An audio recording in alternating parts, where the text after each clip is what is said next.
husna yang berarti baik atau bagus. Ada kultivator adhuta yang berarti monster atau raksasa, dan ada pula kultivator cendala yang berarti jahat atau ingkar. Ketiganya saling bersaing untuk menjadi yang terkuat, bahkan rela bertarung sampai mati. Mengapa begitu? Karena ada kedudukan yang lebih agung dan menjadi idaman dari semua kultivator tingkat tinggi yang disebut nitya, yang berarti abadi atau immortal.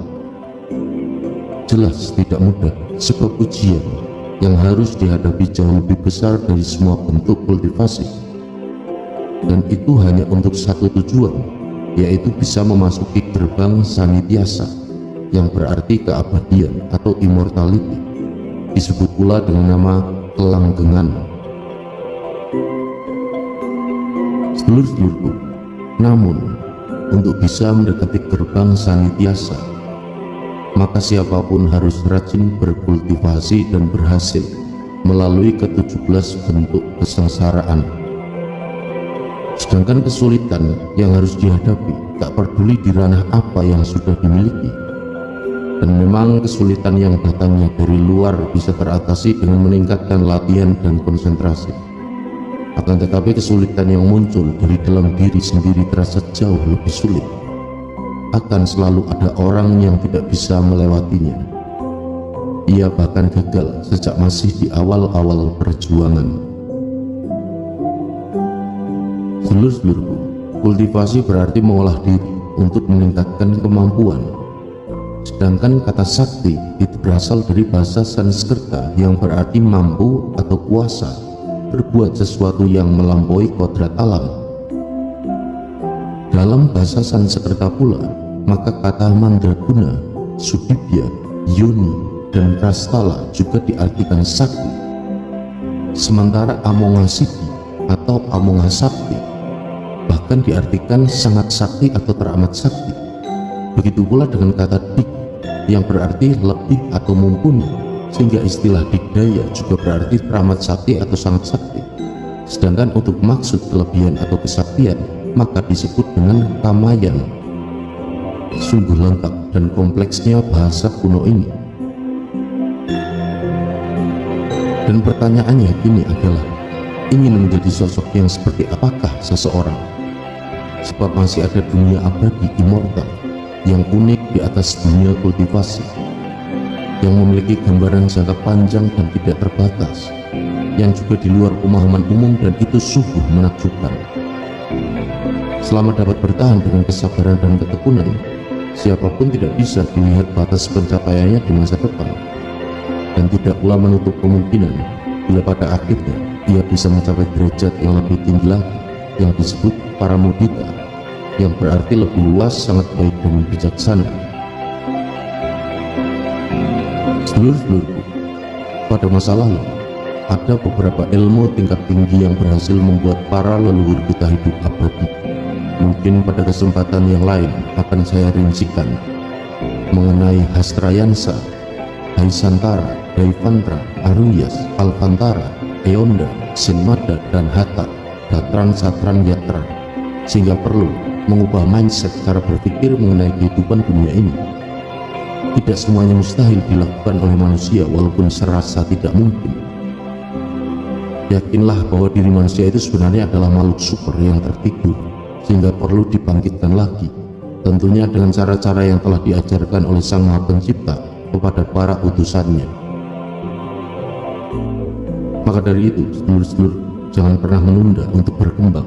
Jangan pula berhenti dengan mengabaikan latihan, meskipun harus menempuh jalan yang bergelombang pasang surut, atau menghadapi berbagai kesusahan yang tak terhitung jumlahnya.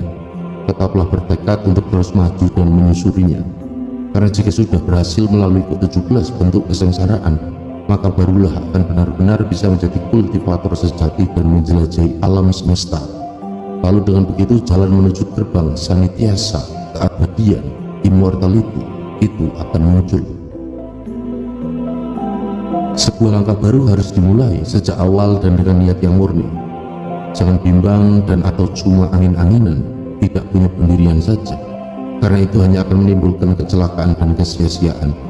Harus tetap serius dan kekeh, bertahan teguh pendirian, tekun, konsisten, tanpa henti untuk dapat meraih tujuan yang maksimal.